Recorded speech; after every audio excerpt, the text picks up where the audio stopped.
Yo quiero que vayamos al libro de Hebreos, capítulo 11. Y yo hablaba la semana pasada, una de las cosas, ¿cuántos hemos sabido y entendemos que ha habido cambios? Desde antes, desde el cuarto siglo, lo único que se predicaba era un solo evangelio. Eran las Besorá. El evangelio es la Besorá. La palabra Besorá significa las buenas noticias o las buenas nuevas. Antes del cuarto siglo, simplemente había un solo evangelio. Y ese evangelio es el que Yeshua hablaba y enseñaba e impartió a sus discípulos, y fueron sus discípulos los que se encargaron de difamar la fama de Yeshua por sobre toda la tierra. Fue el testimonio de ellos. Y es algo tan importante que tú y yo entendamos. Sabemos que después del cuarto siglo, diferente o por medio de los diferentes concilios de Nicea, de la Odisea, y de todos ellos que se llevaron en el año 300 y tantos, por el concilio por Constantino y diferentes concilios que se llevaron, vemos que cosas fueron cambiadas. Alguna de las cosas que tú y yo venimos a entender es que el día de Shabbat nunca fue quitado por Yahweh ni por Yeshua, sin embargo fue cambiado por los hombres, dando un movimiento o un cambio del día sábado a lo que estaba establecido en su palabra. La palabra dice que esa sería una señal por sobre todo su pueblo en el libro de Éxodo. ¿Cuál era esa señal entre él y su pueblo? Que guardarían el día de reposo a través de sus generaciones, porque era un pacto eterno. ¿Qué significa eterno? Di conmigo, no tiene fin, no termina. No hay fecha de expiración o no hay una caducidad para que su pacto termine. Porque dice su palabra en Mateo capítulo 5, versículo 17, dice, porque ninguna de las cosas que están escritas en este libro, dice, dejará de ser. Porque ni una jota, ni una tilde, que tú y yo conocemos, viene del griego. Pero la palabra correcta significa ni una yod, que es la letra más pequeña del alfabeto hebreo. Es con la primera letra que se escribe el nombre de nuestro Yahweh. Yod, Het, Bat, Hei. Y así como comienza, nunca terminará. ¿Cuántos sabemos que nuestro Padre es eterno? Y dice su palabra no tiene fin, porque ni una Yod, ni el principio de la letra de nuestro Padre, dice la palabra que Él es el principio y Él es el fin de todas las cosas. Su palabra no termina y dice, hasta que estos cielos, hasta que el cielo y la tierra dejen de ser, dice, mi palabra nunca dejará de ser. Mi palabra, mi pacto que yo establecí con Moisés y a través de sus generaciones con ellos, nunca dejará de ser, no tiene caducidad. Porque Él no vino a quebrantar un pacto. Él vino a darle la interpretación correcta de ese pacto. Él vino a ser ese mediador de un mejor pacto bajo mejores promesas. Y dice que vino a ser mediador de un mejor pacto. Su palabra mejor, hemos visto que y hemos estado estudiando el libro de Hebreos, que la palabra mejor viene de la palabra griega kreiton. Y la palabra kreiton significa de mejor utilidad. ¿Por qué es que dice que era un mejor pacto sobre mejores promesas? Porque si cambiamos esta palabra mejor, de mejor utilidad, significa que el sacerdocio de Yeshua es de mejor utilidad que el sacerdocio levítico, por cuanto el sacerdocio levítico tenía fallas, pero ¿cuántos sabemos que en nuestro sacerdocio de nuestro Mesías no hay falla alguna? Dice la palabra que fue tentado en todo y no se encontró pecado en él. Y fue mediador de un mejor pacto bajo mejores promesas, porque es por medio de la sangre de su Hijo que nos hizo hacer cercanos a su pueblo. Aquellos que no eran pueblo y que no pertenecían a su pueblo y que no tenían misericordia, dice la palabra en 2 de Pedro capítulo 2, 1 de Pedro capítulo 2, dice, porque ahora los que ustedes estaban lejos han sido acercados, y que antes no eran pueblo, ahora son pueblos, hijos del Elohim viviente. ¿Cuántos hijos hay aquí? Porque no es por sangre, no es por descendencia, si viene a través de nuestras vidas la sangre hebrea, esa sangre israelita o esa sangre judía que pueda correr, que alguien que puede decir, es que a través de mí yo no pertenezco a su pueblo. Es necesario para que yo pueda confiar y creer en la palabra de Yahweh y pueda hacerla una realidad sobre mi vida y me pueda apoyar en ella. Es necesario que yo primero conozca mi identidad. Si primeramente no conozco que soy su pueblo y que esa palabra fue escrita para mí, nunca me apoyaré de esa palabra y esa palabra nunca llegará a ser viva para mi vida. Porque una vez que la creo y la hago mía, viene a ser una realidad, porque sé que la palabra que Yahweh instituyó para el pueblo de Israel viene a ser mía. Porque dice la palabra en el libro de Romanos, porque no es el que es judío, el que lo es en lo interno, el que lo es en lo externo, esa marca que era la circuncisión por sobre todo judío, que esa era una marca que representaba que eran parte de su pueblo. Sino dice la palabra, sino que es judío aquel que lo es en lo interno. Y aquella circuncisión, dice, es ahora la del corazón. ¿Cuántos Yeshua ha circuncidado nuestros corazones? Dice, circuncidar el prepucio de vuestros corazones, de quitar toda maldad, toda malicia, toda amargura sobre nuestras vidas. Una vez que Él ha circuncidado nuestros corazones, esas cosas quedan fuera de nosotros. Dile que está a tu lado: la amargura, el rencor, ya no es tuyo.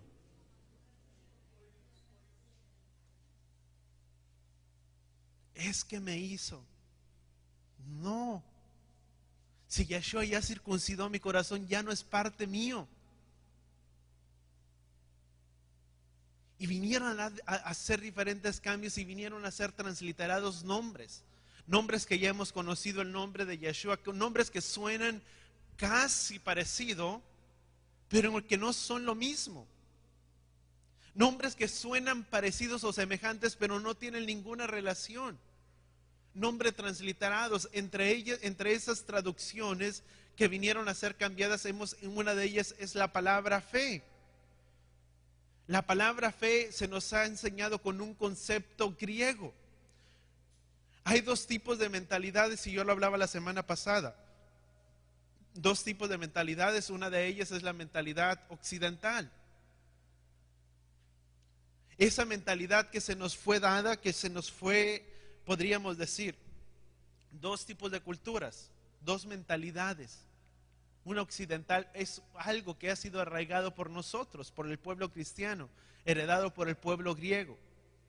Es una herencia o algo que hemos heredado de una autosuficiencia, una autodefinición, una autodependencia. En otras palabras, muy amantes de uno mismo. Muy amantes de uno mismo, pero lo que es el prójimo a veces queda fuera. ¿Cuántos entendemos eso? Eso es algo que se nos ha sido heredado. Y eso es una mentalidad que hemos heredado de nuestros antepasados, que se nos fue enseñada. Y no estoy diciendo que estuvieron mal, ni estoy juzgando a nadie, pero se ha enseñado conforme a lo que hemos aprendido. Somos producto de aquello que se nos fue enseñado. El mentor que nos enseñó a nosotros, que estuvo arriba de nosotros, enseñó conforme a su capacidad y como se le fue instruido y como le fue revelado. Y nosotros venimos a heredar lo mismo, venimos a aprender lo mismo de ellos. Y hemos sido producto de generación en generación. ¿Cuántos entendemos eso? Y no es por hablar mal de nadie, pero es lo que hemos heredado. Y vimos que en esos cambios, entre unas de esas palabras que se cambiaron, fue la palabra hebrea fe, emuná. ¿Cuál fue la palabra que tú y yo conocemos como emuná? Fe.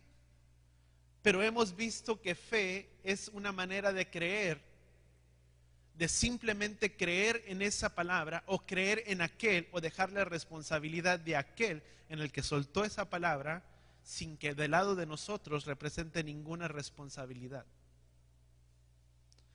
Hemos venido a creer, y yo lo hablaba la semana pasada, hemos pensado que fe es simplemente de creer y que de algo va a suceder y que lo tengo que sentir dentro de mi interior. Cuando fe significa ser fieles, fidelidad a los caminos de Yahweh, fidelidad a los caminos de nuestro Padre. ¿Cuántos entendemos eso? Es de tener esa fe. Por eso es importante que lo entendamos, porque tú y yo actuamos por lo que pensamos. ¿Cuántos entendemos eso? Tú y yo actuamos por lo que pensamos, y eso es muy importante. Según lo que tú y yo pensamos que somos, que yo adquiero como una identidad, o aquello que yo adquiero como una identidad, esa mentalidad o esa identidad va a dictar mi comportamiento y toda mi vida. importante y lo vuelvo a repetir, según lo que tú y yo pensamos, que tú y yo somos, o aquello que tú y yo adoptamos como una identidad sobre nuestras vidas, esa identidad va a dictar mi comportamiento y va a dictar todo lo que tiene que ver con respecto a mi vida. ¿Cuántos entendemos eso? La persona, y quiero dar un ejemplo, hay personas que son tremendas y que tienen mucho potencial, pero hay personas que se miran muy pequeñas. Y no es que sean pequeñas, pero es que la identidad que han adoptado no les permite ver lo que Yahweh mira en ellos. Y conforme a esa mentalidad o aquello que han adoptado como una identidad, así ha dictado su manera de vivir. Es que yo sé que yo no soy importante. O la persona, o viceversa, la persona que piensa que todas las desgracias le pasan a él, es que a mí nada bueno me puede pasar. Es que ya sabía que me iba a pasar. Pero seguimos viendo en el mismo nivel. ¿Qué pasó con la vida de Gedeón? ¿Cómo se miraba Gedeón? Y quiero ir un poco rápido por el tiempo. Gedeón se miraba como una persona insignificante. Se miraba nada delante de los ojos de Yahweh. Y aunque Yahweh le decía, varón esforzado y valiente, Gedeón le decía y le respondía a Gedeón, ¿quién soy yo, Adón? ¿El más pequeño de la casa de mi padre? Mírame a mí. Y se miraba, y Gedeón escondido, porque cada vez que venían los madianitas escondían todo lo que era la cosecha, lo metían entre las cuevas y lo metían en un lugar para ir resguardarlo. Y ahí estaba metido Gedeón. Y cada vez que venían era lo mismo. Y Yahweh le dice, varón esforzado y valiente. Y sabes que muchas veces Yahweh nos mira y dice, varón o mujer esforzada y valiente. Y uno dice, yo creo que te estás confundiendo, Padre. Yo creo que a lo mejor no soy yo. Dile al que está a tu lado, tú eres importante delante de los ojos de Yahweh. El mundo te mirará de otra manera, pero Yahweh te mira con un propósito, con capacidades, con talentos y con dones que Dios ha puesto, que Elohim ha puesto sobre tu vida. Y hemos adoptado, y a veces esa identidad va a definir mis acciones. ¿Cómo soy? ¿Quién soy? Si solo vengo, o hay gente que puede venir y sentarse delante de las bancas de la iglesia, de la congregación, y no se identifica como pueblo. Y lo puedes mirar a lo largo de diferentes partes. Tal vez aquí no es mucho, pero allá en México, o más allá en Matamoros, hay iglesias en diferente lugar. Avanzas 2, 3 esquinas, 2, 3 cuadras y ya hay una iglesia. Y miras que la gente va aquí, va acá, y luego regresa acá y ya da cuenta que vuelve a visitar la primera. Y anda así. ¿Y sabes cuál es el problema? El problema es de que a veces la gente no se siente parte. A veces no se siente parte de algo y va a otro lugar y dice, no, es que eso no es. Y va a otra parte y dice, esto no es. Y va. Pero ¿cuál es el propósito? Yahweh quiere darnos una identidad. Cuando yo me siento parte de un cuerpo, sé que pertenezco. Me comprometo a eso que Yahweh me llamó. Y en eso creo y en eso sigo. ¿Cuántos entendemos eso? Es un matrimonio. ¿Cuántos entendemos eso? Un matrimonio, hay gente que dice, hay gente que no se compromete o no se casa porque le tiene miedo al compromiso. Dice, pues si así estamos bien, vamos a vivir igual. Pero tiene miedo a un compromiso. Porque un compromiso estén las cosas mal en el matrimonio, no importa. Yo hice un compromiso y si hizo un compromiso, cuando una persona hace un compromiso es porque cree en algo. ¿Cuántos entendemos eso? Nadie se compromete en algo que no cree. Es lo mismo. Cuando una persona se casa y adquiere un compromiso, es porque cree en ese matrimonio. Y no importa cómo vayan a estar las cosas, seguimos adelante y proseguimos hacia lo que Yahweh tiene hacia adelante y no nos movemos. ¿Cuántos entendemos? Eso es. Vamos a seguir. Dice, y Pablo en Romanos, bueno, ya hablaba, dice que no es judío aquel que lo es en lo externo, sino que él es judío aquel que es la circuncisión, porque la circuncisión es ¿de dónde? Di conmigo, es del corazón. En otras palabras, tú y yo somos auténticos junto con todo su pueblo de Yahweh. Si somos su pueblo, entonces sabemos que tenemos sus mandamientos, sus instrucciones, sus enseñanzas que nos dio, porque sus mandamientos son su voluntad. Es importante que tú y yo entendamos la voluntad de Yahweh. La voluntad de Yahweh son sus mandamientos. Los mandamientos que Yahweh tiene es esa relación que nos permiten estar tan cerca de Yahweh. Cuando tú y yo somos guardadores de su palabra, no hay mejor o mayor momento de intimidad y de acercamiento que tú y yo podamos tener con el Padre, más que cuando tú y yo somos guardadores de su palabra y de su pacto. Hay a veces que tenemos experiencias buenas, experiencias bonitas, pero aquello que nos va a acercar a su corazón es el de guardar su palabra. Porque el Padre dirá, cuando Yahweh nos da sus mandamientos, amados, es con el único fin de que Yahweh desea que tú y yo seamos diferentes. Yahweh no desea que seamos más del montón, junto con uno más del montón. Yahweh desea que seamos diferentes, porque cuando tú y yo guardamos sus mandamientos nos hacen ser diferentes.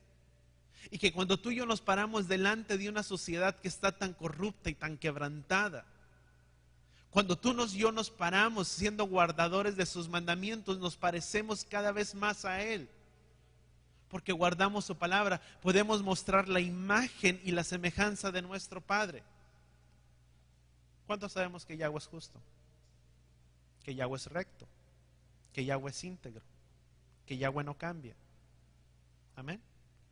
¿Sabes que cuando tú y yo nos paramos en esa misma imagen de nuestro Padre, la gente verá, no nos verá a nosotros, le verá a Él? Porque verá que somos diferentes. Dile que está a tu lado, estamos en este mundo, pero con ánimo, ¿ok? Estamos en este mundo, mas no somos de este mundo. Tus acciones, tus actitudes, tu comportamiento, tu hablar debe de ser diferente. Amén. Vamos a Hebreos 11. Y todo es parte con lo que quiero hablarte en este tiempo de Hebreos. Hebreos capítulo 11. ¿Estamos ahí, Hebreos 11? Dice, Hebreos habla mucho de lo que es la fe. Fe en el hebreo es emuná. Y mira lo que habla respecto a esto. Dice, ahora bien, la fe es la convicción de las cosas que se esperan como si ya fueran realidad, y es la revelación de las cosas que no se ven. Primeramente podemos ver o hemos entendido que, o podemos pensar que la fe es algo interno, algo que debo sentir. Dice, ahora bien, la fe es la convicción de las cosas que se esperan como si ya fueran realidad, y es la revelación de las cosas que no se ven. Cualquiera diría, ¿y esto cómo funciona? Pensamos que es algo que debemos de sentir, o es algo que en un sentido tradicionalmente lo hemos entendido, que es algo internamente que se siente, que se percibe, pero pues a veces no pasa de ahí, de querer sentir que tenemos esa fe. ¿Cuántos entendemos eso? Porque a veces decimos, Padre, tu palabra dice que es por fe. Y hemos entendido que fe es creer simplemente. Es creer y dejar la responsabilidad en aquel que soltó esa palabra o en aquel que en aquel la dijo, y lo único que tenemos que hacer es esperar y no hacer nada. Y vamos a ver que la fe es muy diferente. Y hay algo que tocó mucho mi vida, y espero, Padre, que también lo haga con la tuya. Dice, por la fe recibieron, dice, pero vamos a ver más, dice, pero por esta fe recibieron testimonio los antepasados. Por ella, por la fe, recibieron testimonio, por la fidelidad recibieron testimonio. Versículo 3 dice, porque por fe comprendemos que los mundos fueron hechos por las palabras de Elohim, de modo que lo que se ve fue hecho de lo que no se ve. Y podríamos seguir con esa incógnita, cómo es que suceden las cosas. En otras palabras, es como si yo te dijera, tienes que creer. Alguien que está creyendo por algo, no sé. Es como si yo te dijera, ¿sabes una cosa? Ya lo tienes. Y tú me dices, pastor, pero no lo miro. Ya está hecho. Eso es fe. Y cualquiera diría, ¿sabes que nosotros somos muy dados a creer para poder entender? Pero de lo contrario no sería fe. ¿Sí me van entendiendo? O los estoy dejando con esa incógnita ahí de Hebreos 1, 2 y 3. Pero vamos a ver, vamos a entender más bien lo que es fe. Dice, hasta ahorita fe tú y yo podemos entender en el sentido occidental.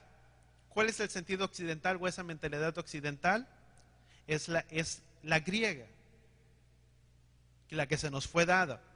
La fe griega es creer en algo, pensar en algo que no existe, pero sí existe, porque eso define lo que es fe. Eso es lo que hemos adoptado tú y yo como la palabra fe. Es creer en algo, lo vuelvo a repetir. Fe en el sentido occidental griego, fe es creer en algo, pensar en algo que no existe, pero sí existe porque eso define la palabra fe. Vamos a acordarnos del hebreo o de hebreo fe, ¿qué significa? Di conmigo, fidelidad. Y de esta perspectiva hebrea, vemos que la palabra emuná tiene dentro de sí, lo hablaba la semana pasada, y de eso quiero engancharlo la semana pasada con hoy. La palabra hebrea, emuná, tiene dentro de esa misma palabra emuná, tiene la palabra maná. Y punta ahí para los que quieren apuntar. ¿Quién se acuerda del maná que descendió del cielo? El pan de dioses o el pan de Elohim que descendió sobre el hombre. Dice, vemos que Muná tiene dentro de sí entonces la palabra maná, o sea que el pan que descendía del cielo y que nos habla de fe, de Muná en el hebreo, y fe en el griego son dos cosas muy diferentes. La manera en que tú y yo vemos fe, aquí hablando respectivamente, es nada más de pensar, ver y creer. Eso define fe en el sentido griego, es ver, pensar y creer. Pero la palabra emuná incluye el ver la fidelidad de Yahweh. ¿Cuánto nos acordamos del pueblo que estuvo en el desierto? ¿Quién estuvo en el desierto? El pueblo de Israel. ¿Sí o no? No tenían nada que comer y el Padre hizo que descendiera maná del cielo y comieron maná abundantemente todo el pueblo. ¿Qué es lo que podemos ver en ello? El Padre por medio de eso mostró la fidelidad a su pueblo. ¿Cuántos de nosotros hemos visto la fidelidad de Yahweh? Recuerda que la palabra emuná significa fidelidad a los caminos de Yahweh. Pero cuando Yahweh actúa y Yahweh hace y Yahweh suple, tú y yo podemos ver su fidelidad a favor nuestra. Eso es algo muy diferente de simplemente ver, pensar y creer. ¿Cuántos vamos entendiendo? Amén. El Padre muestra su fidelidad en emuná. Y sabes que la palabra, la fidelidad del Padre la muestra para con nosotros. Vamos a Números capítulo 11. Voy a tratar un poco rapidito para cubrir esto. Números capítulo 11.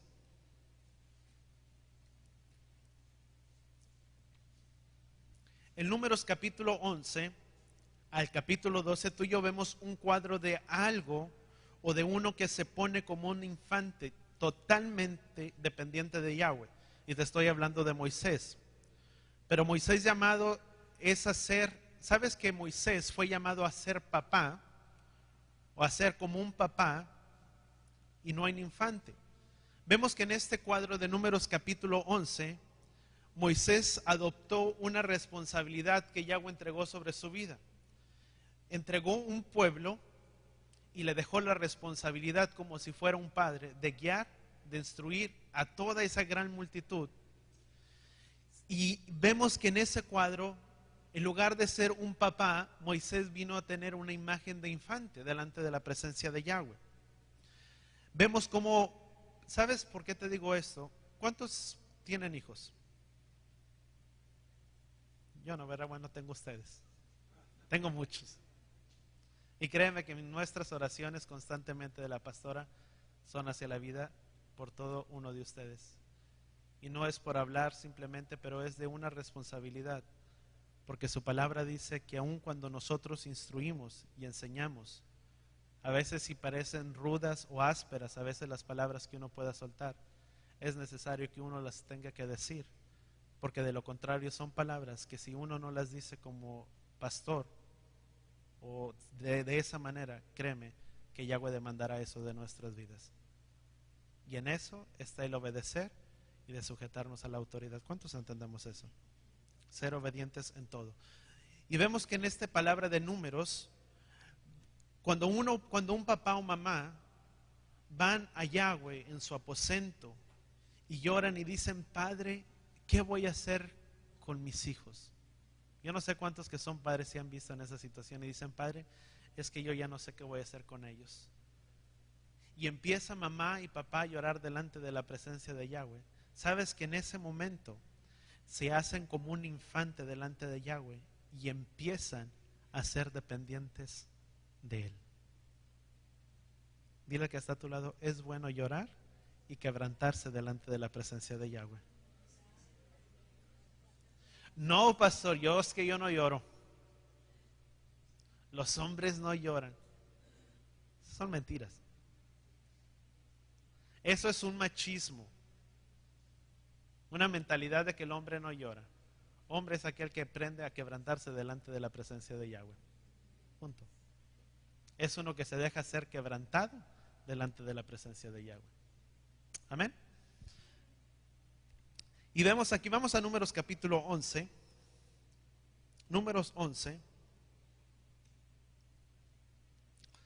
Y vemos cómo Moisés empieza a oír el pueblo llorar. Y el pueblo llora y se empieza a quejar. Y están en el desierto. Y lo que les habría prometido no lo ven. ¿Qué era lo que Yahweh les había prometido? Una tierra que fluía leche y miel. Y anduvieron por el desierto, ¿cuánto? 40 años.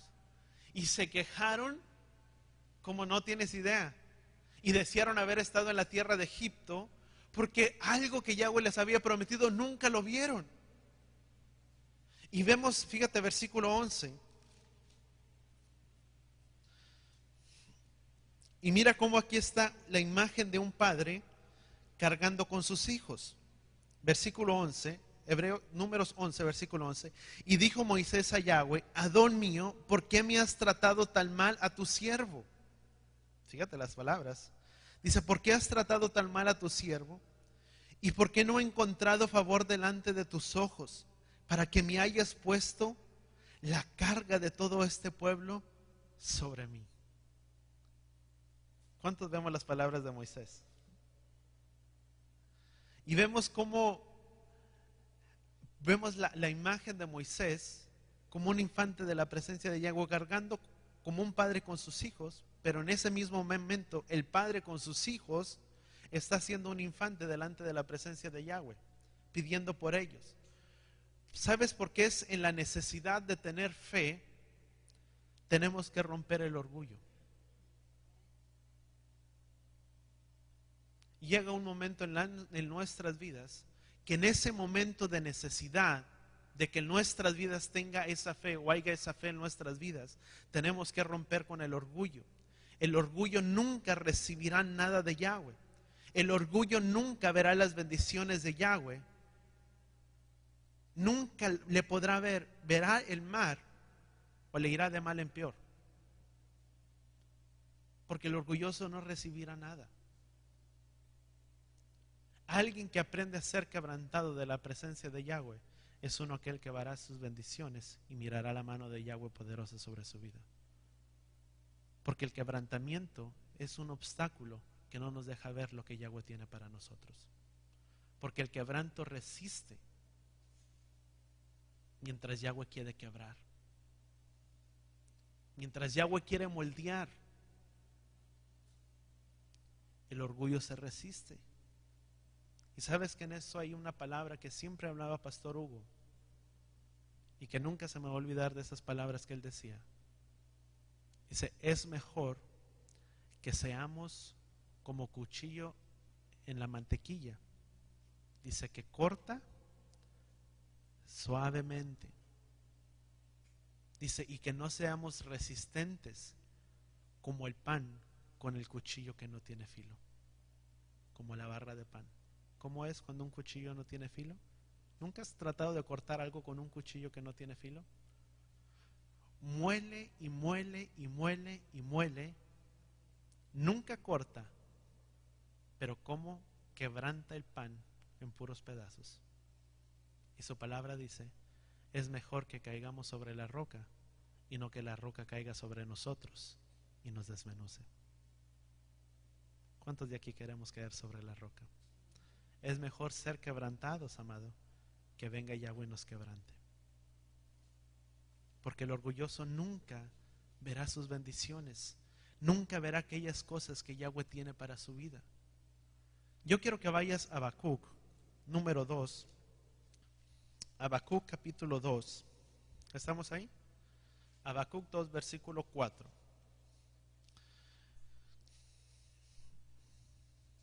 Fíjate lo que dice Habacuc capítulo 2, versículo 4. Dice, su alma no se agrada en la iniquidad, y el justo será salvo por la fe. Pero hay otra versión que me gusta como dice. ¿Quién tiene la versión Reina Valera? Y si tiene Reina Valera, rápido, vea que la lea por el tiempo. Habacuc 2, 4.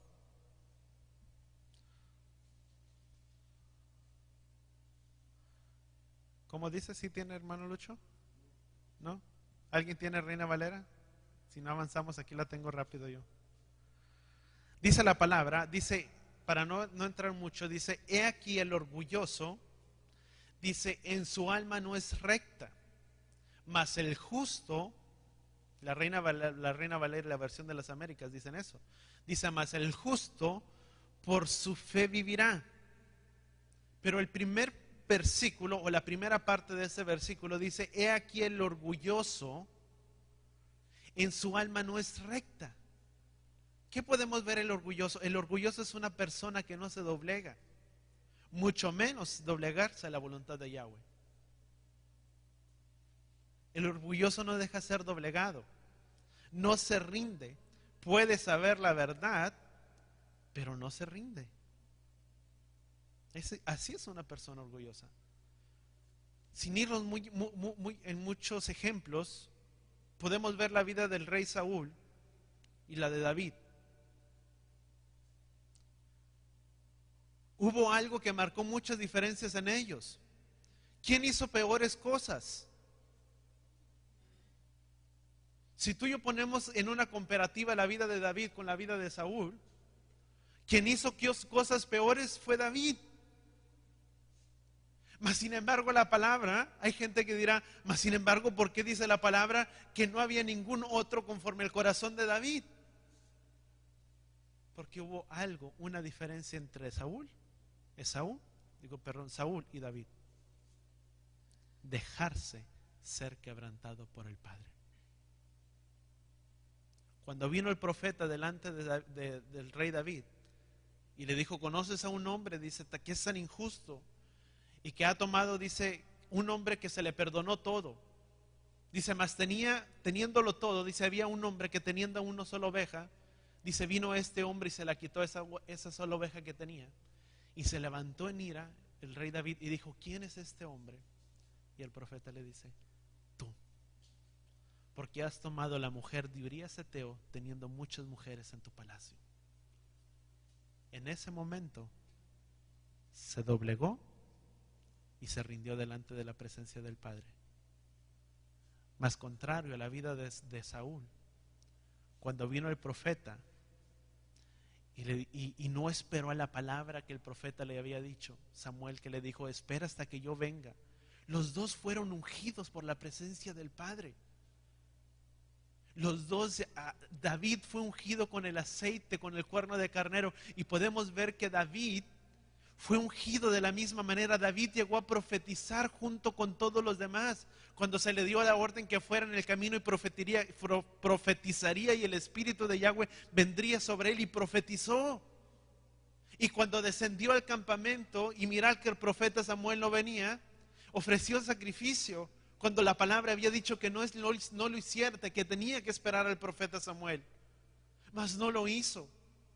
Y llama a la presencia de Samuel delante de él y le dice: Saúl, locamente has hecho, porque la palabra no había sido esta. Y muy diferente a las palabras de este hombre. En lugar de quebrantarse, dijo: vamos a hacer una cosa. Vamos a salir afuera con todo el pueblo y hacer como si nada pasó. No se doblegó ante aquella palabra que Yahweh había dado. Por eso te digo, el orgulloso nunca verás la bendición.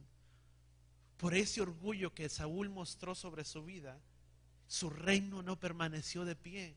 Su reino fue acortado y Yahweh le dijo: por lo tanto, dice, tu reino no prevalecerá. Mas sin embargo, dice, nunca faltará un hombre sobre la casa de David, uno conforme al corazón de Elohim, uno que se quebrantó y que se doblegó delante de la presencia del Padre, y cuyo corazón fue agradable delante de los ojos de Yahweh. Una persona que no reconoce sus errores, que no aprende a decir: Padre, perdóname, hice mal, perdóname porque yo sé que fallé, perdóname por esto, perdóname por otro, es una persona que no verá su bendición, porque el orgullo lo resiste. ¿Cuántos entendemos eso? Y todos hemos conocido personas, sí, yo he conocido muchas personas. A veces están mal y defienden su punto a capa y espada. Y hacen la charla tan larga como de 1 hora, pero nunca reconocieron nada. Y a veces digo yo: Padre, tan fácil que es de decir: ¿sabes una cosa? Perdóname, la regué. En ese momento se acaba todo. A veces así somos con el Padre: Padre, pero es que yo pensé que era mejor así. Pero nunca decimos: Padre, perdóname porque no esperé en tu tiempo, perdóname porque hice mi voluntad y no la tuya, perdóname porque fallé, ayúdame a no volverlo a hacer, ayúdame a tener el discernimiento de poderme conducir y cómo hacer tus cosas, de poder guardar tu palabra y cómo vivir en ellas. ¿Cuántos lo entendemos? Amén. Vamos a seguir. Vemos entonces que la palabra emuná es una de las traducciones de fidelidad a los caminos de Yahweh. Así es una persona que tiene fe, mas el orgulloso no vive de esa manera, vive su propia agenda, su propia manera de ver las cosas. El orgulloso nunca puede tener emuná, porque insiste en que su camino es la manera correcta. Así es el orgulloso. El orgulloso nunca podrá tener fe, porque insiste, fe es fidelidad a los caminos de Yahweh. El orgulloso no tiene la fe o no tiene la fidelidad de los caminos de Yahweh, porque insiste en que su propio camino y en la manera de ver sus cosas o de ver las cosas es la manera correcta. ¿Cuántos entendemos eso? Así vive el orgulloso, no llega a tener fe porque piensa que es la manera correcta su propio camino. El orgulloso, dice su palabra, en su alma no es justo, vive por su fe. ¿Cuánto dile que está a tu lado? Vivimos por fe. Vemos que en esta palabra de Números 11, Moisés se mostraba como un niño ante la presencia de Yahweh, junto o cargando a otros niños. Dentro de este cuadro podemos ver la posición de Israel con Moisés y la posición de Moisés con Yahweh. Y viene un juego, y en este cuadro que tú y yo vemos de Números capítulo 11, podemos ver un cuadro de una palabra que significa Amán. Vuelvo a repetir, dentro de este cuadro de Números 11 de Moisés cargando o teniendo una identidad de infante, de niño, cargando juntamente con otros niños, vemos la actitud de Israel con Moisés y la posición de Moisés con Yahweh. Y en este viene un juego de palabras que significa Amán. Amán quiere decir, si quieres apuntar, la palabra Amán quiere decir creer en totalidad, dependencia total a Yahweh, creerlo a Él o creerle a Él. Cuando uno viene en emuná, le cree a Él porque ha visto su mano. El pueblo de Yahweh lo vio de manera cuando sobre todas las cosas el Padre pudo traer la bendición o derramó el maná sobre sus vidas. Vuelvo a repetir, la palabra amán significa creer en totalidad, dependencia total a Yahweh, creerlo a Él. Cuando uno viene en emuná, uno le cree a Él. Por eso cuando vemos que Yahweh es fiel, creemos en totalidad sobre todo.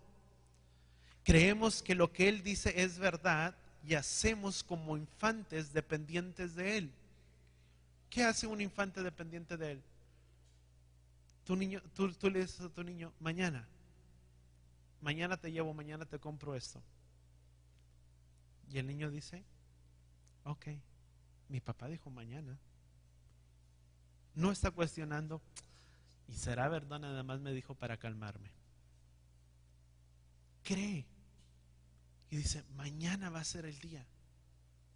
Cuando tú y yo venimos y vemos la fidelidad de Yahweh, ¿cuántos hemos visto su fidelidad? ¿A cuántos Yahweh ha suplido en todo? Tal vez no en la manera que quisiéramos ver, pero dice su palabra, te sea por tanto suficiente vestido y alimento. ¿Cuántos hemos tenido alimento? Aunque dirá alguien, aún el que menos tiene dirá, pues tal vez no he tenido lo que yo he deseado, pero frijoles y arroz nunca me ha faltado. Tal vez no traerás la ropa de marca, pero yo no miro a nadie en desnudo. Ha sido fiel. Sea por tanto suficiente vestimenta y alimento. Y en eso hemos visto la fidelidad de Yahweh. Y en eso hemos aprendido a creerle a Él que lo que Él ha dicho es verdad. Y en ese momento tú y yo somos dependientes de Él. Padre, yo no sé cómo están las cosas, pero una cosa sé. Tu palabra dice, y en esto me apoyo. En esto confío. Y en eso veré tu mano poderosa sobre mi vida. ¿Cuántos creemos eso? Vamos a seguir, fíjate. Vamos a Génesis capítulo 15. Génesis 15.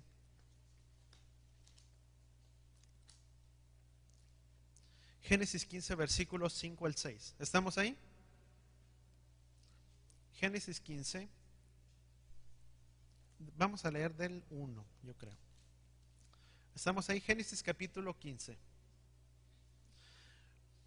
Abraham, hablando de Abraham, en esta palabra, vamos a ver algo, dice, después de estas cosas vino Abraham, palabra de Yahweh, en visión diciendo a Abraham, versículo capítulo 15, dice, diciendo a Abraham, no tengas temor, yo te sostendré, tu recompensa será muy grande. Respondió Abraham a Yahweh, ¿qué me darás? Pues no tengo hijos, y mi heredero es Eliezer de Damasco, mi mayordomo. Y añadiendo a Abraham, dijo, he aquí no has conseguido hijo, y aquí que mi heredero, dice, es mi mayordomo. Pero Yahweh le dijo, este no será tu heredero, sino que tu hijo saldrá de tus lomos, él será tu heredero. Luego, llevándolo afuera, le dijo, mira al cielo y cuenta las estrellas si puedes contarlas. Y añadió, así será tu descendencia. Versículo 6, y Abraham creyó a Elohim, y le fue considerado, ¿qué dice la palabra? Como justicia. Vemos cómo claramente en esta palabra, ¿qué significa la palabra amán? Di conmigo, creer o creer en totalidad. Total dependencia de Él.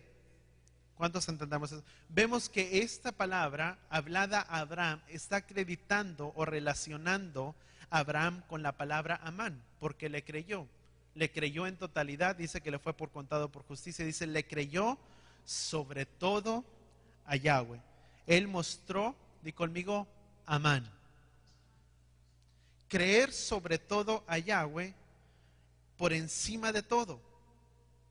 ¿Cuántos sabemos? Tú y yo podemos ver que Abraham fue el primer hebreo. De ahí comenzó todo. No había linaje hasta que no empezó con Abraham. Fue el primer hebreo, el primer padre que estableció su religión, podríamos decir, o su primera raza que no había antes.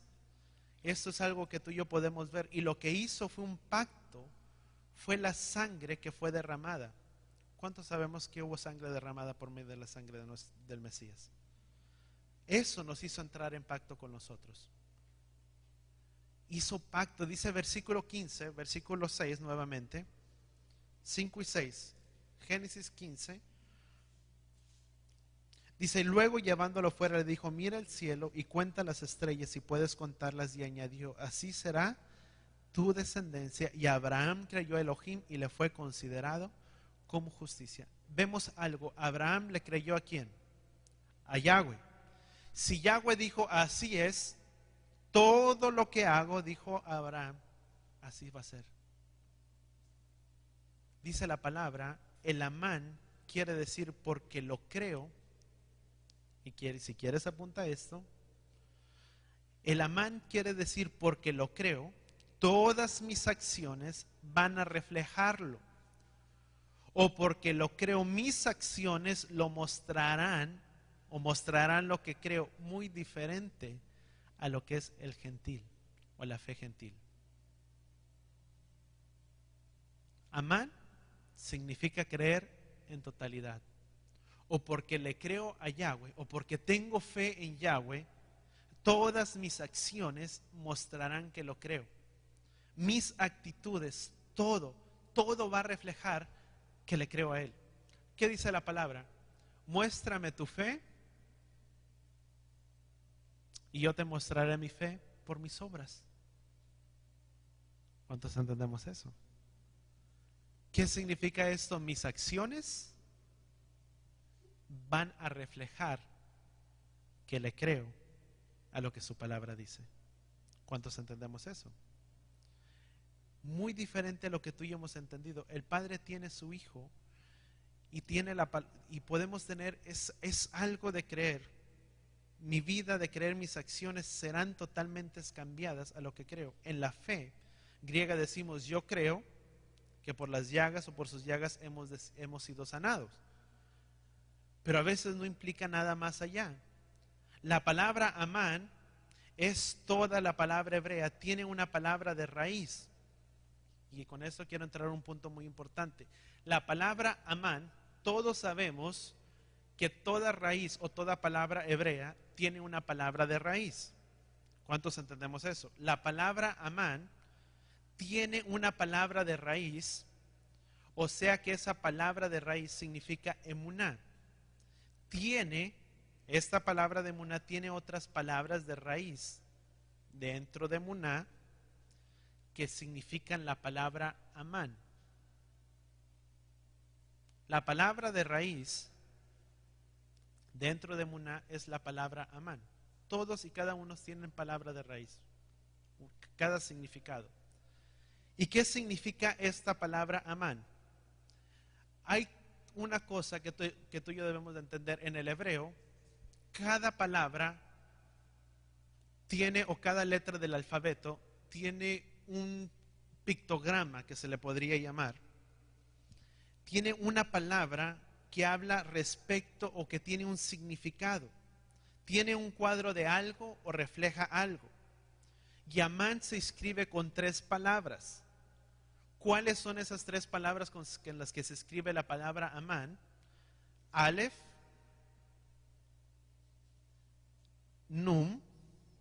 Aleph, perdón, Mem.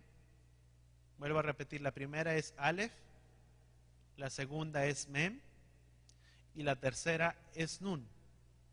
¿Qué significa esta palabra o estas tres letras en ese significado, o qué es lo que reflejan esas tres palabras? Y ahí te va un tremendo significado. La palabra Aleph, con que se escribe Amán, quiere decir fuerte.